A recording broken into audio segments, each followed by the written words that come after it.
So Jey Uso on last night's episode of Monday Night Raw turned heel. Kind of, not really. We don't know, but isn't this exciting? I think so. I'll tell you something else that's exciting too. Patreon.com/Simon316. Come and join my Patreon watch-alongs where we just sit down and we watch matches. And maybe there is a Jey Uso match you would like me to rewatch. You can join up there. Like I say, it's only $5. Tell me to do it. We'll do a bit of a vote and we can do that as well. Mostly I want to thank everybody who has supported recently because YouTube is a dumpster fire at the moment. No idea what's happened to the algorithm. And while we are here, if you could just interact with this video and subscribe, you are brand new. I'd hugely appreciate it. Now I am just selling my wares. Let's get into Montag Night Raw. So yes, Jey Uso did get booed after he attacked LA Knight, after LA Knight had lost to Bronson Reed. We shall talk about that as well. And it's interesting, because I actually think this is one of the best things WWE has done in a while. I don't want to say they hit a creative lull, maybe on SmackDown, but things have kind of calmed down over the last few months, which was always going to happen. You can't have TV like they did in basically 2022, 2023, and 2024 without eventually being like, well, what do we do now, my friend? But it's the shades of grey, which is a boring term when it comes to pro wrestling these days. But it's within that you can find something. And Jey Uso has every right to be mad at LA Knight. Well, for two reasons. One, they've been falling out for a while, mostly due to the Clash in Paris main event, where, yes, Jey Uso stopped LA Knight becoming the champion. But why wouldn't he? Then at the start of this week's Raw, when Bron Breakker and Bronson Reed and these guys are all brawling, it looks like LA Knight was going to allow Bron Breakker to kill him, or they were in the wrong position, or there was miscommunication when they did calm down. But, point two, because Roman Reigns had got in his ear a few weeks ago and said, man, you shouldn't even help me. You shouldn't help anybody. You're the guy. You need people to acknowledge you. Oh my gosh, Jey Uso, the tribal chief. Well, it got in Jay's head. So once again, even as a babyface, Roman Reigns is a manipulative asshole. But it's wonderful because I just thought that was going to be a pep talk to make you think, oh, maybe he's going to win the world title at Clash in Paris, which I don't think anybody thought. It would have been mad to take the belt off Seth Rollins. And at the other alternative would be to give it to CM Punk. So now Jey Uso hasn't won his world championship back. He did lose it to Gunther, 2-3 months ago, whenever the flub it was. Roman Reigns, who I guess he still does look up to a little bit, has got into his head. So everything he's doing now, there is a reason for it. There's a justification for it. And he got booed when he attacked LA Knight. But you could argue it's a surprise, it's a conflict of interest. It's at least the fans being a little bit like, I can't believe he did that. But Jey Uso is awesome, right? I'm a big fan. We've talked about it here on this show. But whatever he has at the moment would peter out eventually. It happens to everybody. It just does, unless you get to the tippity top. So if WWE has sat there and actually gone, what can we do to just give him a little bit more something? I don't want to call it interesting, because he's not a dis or uninteresting wrestler, I should say. But you always want to be one step ahead of the fans going, okay, what now? What now? And I think we've done that. And it's a shame that LA Knight has to lose every single match that he's in. I do believe he's on a 7-match losing streak, or at least a 7-match non-winning streak, with a lot of losses in there. But once again, it's kind of difficult, and this is why I thought this main event was so good. Bronson Reed winning is great. Bronson Reed and Bron Breakker can't just be the lackeys of Seth Rollins. They actually have to be dominating, especially because I think that they can probably lose at the pay-per-view whenever the hell you want to do it. But also, he had a brand new move to get over, the Jagged Edge. Thank you very much for Joe Tessitore for saying it 7,961 times. But it does work. It makes it very clear. And this made sense too. Because, of course, the tsunami has to be treated like a death weapon, right? It just does. The death weapon of death, whatever you want to call it. Because if now it's going to take people out not to dinner, then you do have to use it sparingly. And Bronson Reed is such a big guy, him doing a DVD is going to make you go, oh my gosh, he killed that guy. So fair play to LA Knight for always playing ball, but there is something in that as well. So Jey Uso then attacking him when LA Knight just can't win, it creates something interesting. And I think we should do a whole program now between Jey Uso and LA Knight. What Jimmy Uso does, I don't know. I mean, we've essentially said it's going to be Bron Breakker and Bronson Reed versus the reuniting Usos. Shouldn't have done that thing in Scotland we did a few months ago, and Jimmy and Jay got back together, but never mind. But that's a huge match, especially because they're pushing WrestlePalooza hard. But now we have this kind of outline. Like maybe LA Knight cost the Usos. That's how Bronson Reed and Bron Breakker win. How great would that be if they got another win? Then they're going to be all like, ha ha ha, we're the best. So yeah, great way to end Raw. Super duper whooper good. Massive fan, big fan. Love it so damn much. And long may it continue, especially because now I want to see what's going to happen next week. It's not just Jey Uso coming down and doing his entrance twice or reuniting with his brother because that's nostalgia and WWE loves nostalgia. No, it's something new. And Jey Uso's really good at that character. Like when he went off at Jimmy Uso going, no man, people listen to me. And Jimmy said it. It wasn't until this moment where it hit me because I'm a moron. You sound like Roman Reigns, bro. It's fantastic stuff. And just love what WWE's done with Jey Uso in 2024. He's almost like their experimental wrestler. We'll try everything with this guy, but it actually benefits him. I mean, look what he's done so far. So yes, whatever your plan is, stick to it. Don't get knocked off the rails. I mean, maybe it'll be terrible, but I appreciate you trying. Huge fan of this. Thought it was awesome. Great ending to Raw. It's sort of one of the first endings, even though we had... well, not too much. Well, Bron Breakker was distracting. Let's not pretend otherwise. But no DQ and no Seth Rollins run-in. I'm sold, man. And again, I want to tune in next week. How does Jey Uso react? Maybe he agrees with Jey. Maybe get reuniting of the Usos, but now it's like a bloodline version. Don't reunite the whole bloodline. So that on social media the other day. It's too soon. You can't act like something being broken up for a year is enough. You have to do it after like 4 or 5 years. And even then... you know what I mean? Don't go back to the well too soon because it'll always feel a little bit like, meh. So I saw somebody talk about the Acclaim the other day, Max Caster and Anthony Bowens, put them back together. You can't just yet. You have to give it time. But it's going off on a complete tangent. Big fan of what Jey Uso is doing. And listen, I love LA Knight. Like I just said, he should be winning more. He probably should have been the world champion by now. But because it was so fascinating, I may be on Jey Uso's side. And of course, the other big news coming out of it was the AJ Lee stuff. I mean, this was wonderful. If you watched my content for a long time, you'll remember back in the day, mostly due to the pandemic era, we call it pandemic era, like I'm WWE, we did do a lot of mental health videos. I talked about it when I was covering games. Hopefully, I've talked about it enough when I talk about wrestling. I'm a big advocate for mental health. Shout out to the people that have tweeted me today going, well, it doesn't even exist. I said this on What Culture I'm Down. Make sure you subscribe to them as well, who I freelance for and do all the reviews. And I'll say I feel sorry for these people. They don't need to be patronized for me, but I have empathy for you and I have sympathy for you. Because if you're actually pretending that it doesn't exist, it probably means you're struggling more than most of us, but you haven't even realized yet, which actually makes the struggle even harder. And some people have just melted down of me saying that. They couldn't be, how dare you say such a thing? I'm just a random bald guy. Don't need to listen to me. I do not matter in the grand scheme of things.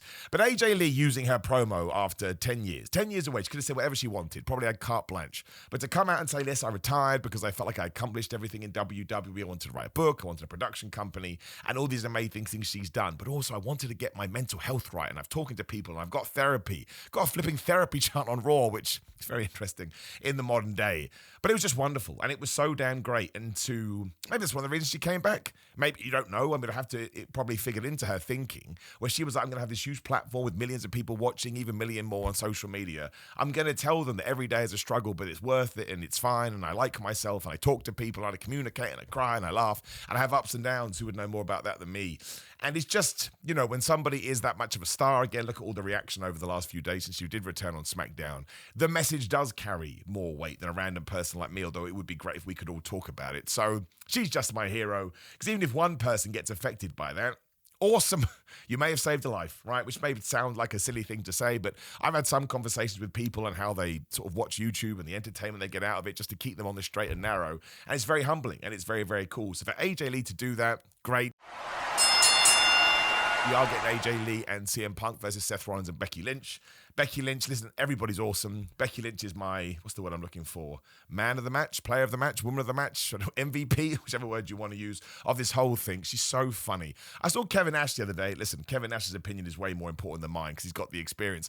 Doesn't really seem to be understanding this Becky character, which is actually great in many ways because that's how wrestling should be. Some guy messaged me a few weeks ago, I don't understand Cody Rhodes. Like, that's fantastic. You can't just get every single wrestler just because they're presented a certain way. Got to follow your heart and follow your tum-tum.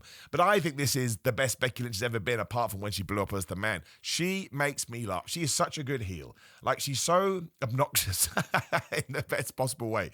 And that line, I'm the best women's wrestler ever, it's not just me saying it, Sports Illustrated saying it, and then the Herald, the Minnesota Herald, wherever they were, I can't remember now. I just think it's so good. It's so snivelly. It's so whiny. And it's so, I have no confidence whatsoever, so I'll just bring up articles that people have said. How could you possibly doubt me? You saw what they said about me. She is so good. So mad that AJ Lee stole her Intercontinental title. AJ Lee was just completely in control. Even when Seth Rollins came out, she's like, don't mansplain stuff to me. Just flicking him away.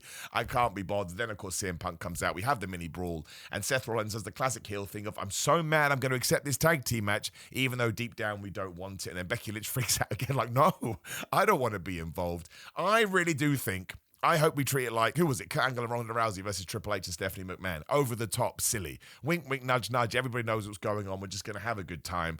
And then all things considered, we should get back to CM Punk versus Seth Rollins. Change the world title there. And AJ Lee should become the Intercontinental Champion. Don't overthink things. Don't stand on ceremony, Mr. Wayne. It was awesome. It was brilliant. It was funny. It was entertaining. And it had, was it integrity? That's the word I'm looking for. You should go check this out today. AJ Lee is now 2 for 2. The return is genuinely one of the best returns ever. You can't get a pop that loud and not sort of, let it sit in your brain for a while. And then to hear her come out and just tell her story, to use 2025 language. I also think it was a great way to reintroduce herself to a brand new audience. She said that, right? You'd be wondering why your millennial parents went so crazy. Well, I'm your favorite wrestler. I can't say that. Tried twice now and totally failed. But you do see people like Roxanne Perez or Bayley or Natalia or a bunch of other people always talking about Nikki Cross and Naomi, of course, for obvious reasons. So it was just good fun, and I just liked it. And overall, I thought this Raw was way better than it's been in weeks. And there was even stuff they did in the adverts. So you may not have even seen this. AJ Styles, before his match with El Grande Americano, being like, listen, man, somebody's got something against me. And meetings on SmackDown, Gallows and Anderson are gone. And he made up this was WWE officials, which you would assume is Triple H, but I don't know. There's all these rumors at the moment that, AJ Styles' contract is coming up. Does he want to keep wrestling? Is he going to stay with WWE? As far as I'm concerned, without AJ Styles, you don't get wrestling in 2025 in the way that we know it. So he should do whatever the flub he wants, and he should be paid handsomely for it. But that's a very interesting spin. And I don't know whether we're going back to the Dominic Mysterio thing or not. Some people said that we were. He built El Grande Americano, which is good. There's now like 74 different El Grande Americanos that get involved, and he is friends with Dragon Lee. Didn't mention Dominic. Obviously, Judgment Day had their own thing. Well, Dominic Mysterio is hanging around with El Grande. Dominic Mysterio is probably the El Grande Americano, right? Because later on, Dom and Finn were all like, where do you keep going? And he's like, I'm just hanging out with El Grande. It's a lucha thing. So yes, that is probably how we'll get back to it. I would have Dom become the AAA Mega title winner, title holder, and then have AJ Styles become the Intercontinental Champion. Then I would do Rusev versus AJ Styles, because of course Rusev beat Penta in what was essentially a #1 contenders match with more distraction, interference, and confusion. And then Rusev should win after a good program. That's a really good match, I think. And then give it back to Sheamus, who gets revenge on Rusev and finally wins that IC title, maybe even at WrestleMania 42 back in Vegas. And Sheamus deserves that. We talked about him on a video the other day. But these are awesome people to be fighting over that IC title.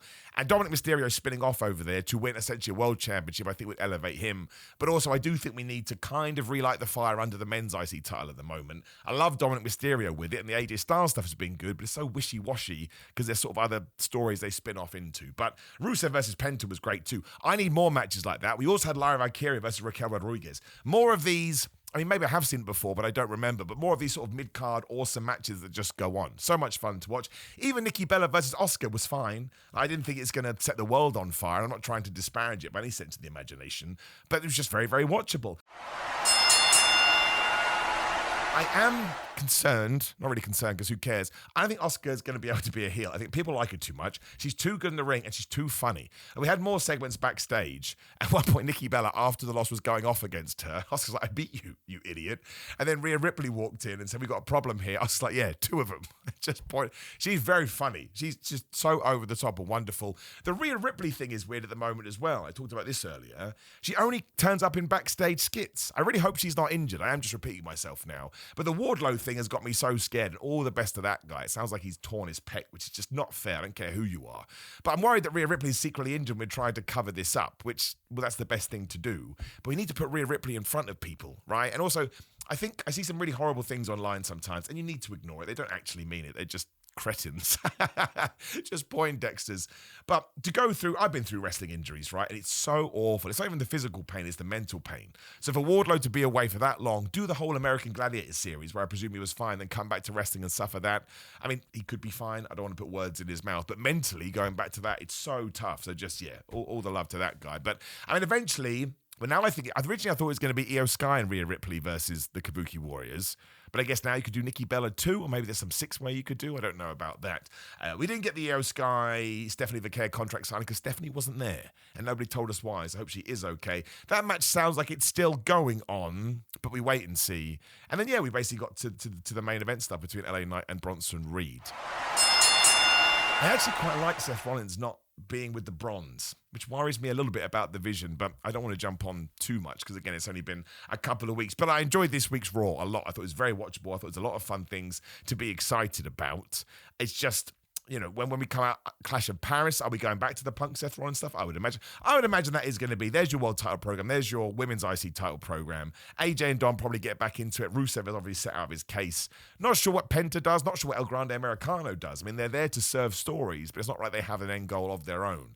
But yeah, I just thought this was a really fun episode, and it's probably more predominantly on SmackDown that's been a bit wishy-washy, but obviously SmackDown on Friday had 2 massive segments. So coming out the back of that, and I did say, not that I know anything, it was just my gut feeling, that Clash in Paris was this weird outlier pay-per-view, as fun as it was, and that when we started focusing on the stupidly named WrestlePalooza and especially Survivor Series, there'd be more creativity breathed back into the product. And I think that's where we are. And I hope that we do continue, because I want all wrestling to be good. Why would you want bad wrestling? And why would you want wrestling to do bad ratings? Again, check out the video I did yesterday, which was just one big, not troll video. We had fun with the trolls. And sometimes it's just fun to do that stuff, because if people are going to put negativity into the world, we can take it, we can reverse it, and we can switch it back to some positive stuff. But yeah, Jey Uso is we'll go with the MVP of the day. And it really should be AJ Lee, actually. We'll give it to AJ Lee. But Jey Uso is right there. I'm just so happy that we have taken someone that was a very white meat babyface and gone, no, man, let's give him some edge. Not Adam Cole when he went to AEW. Let's give him some attitude. Let's give him some ruthless aggression.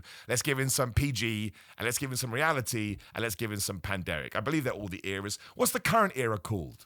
Anybody know? Nobody knows. It's green screen. It's not real. Some people still think this is where I live. I wish, man, especially not at the moment, because YouTube is a dumpster fire.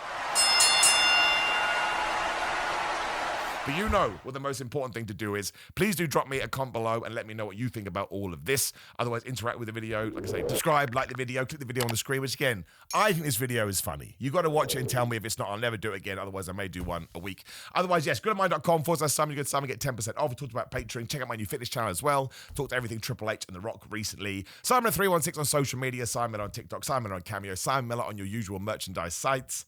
That is it. Have to rest my voice. It's still not back. Can you believe it? It's fighting me a lot, but hey, what are you going to do? Don't talk for a living, I suppose. Actually give yourself some room to rest, which I don't have time to do. Doesn't matter. I'm a lucky boy. And that's because of you. So thank you very much for your time. I'll see you in the week.